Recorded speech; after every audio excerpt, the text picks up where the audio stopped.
কি বললা? হেলেঞ্চা? হুম। হেলেঞ্চা শাক।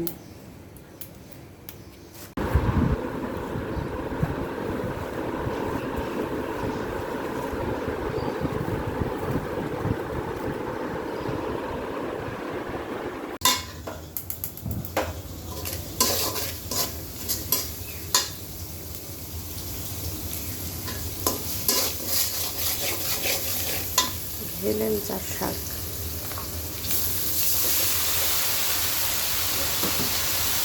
কোরবানি দিয়ে মাংস খেতে খেতে মানুষের যখন অরুচি চলে আসে তখন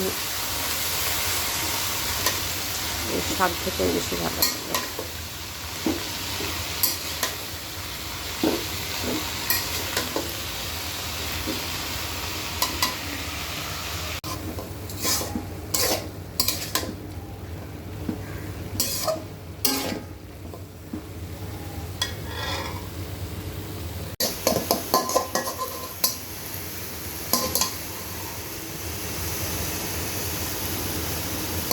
হয়ে গেল আমার হেলেঞ্চা শাক রান্না।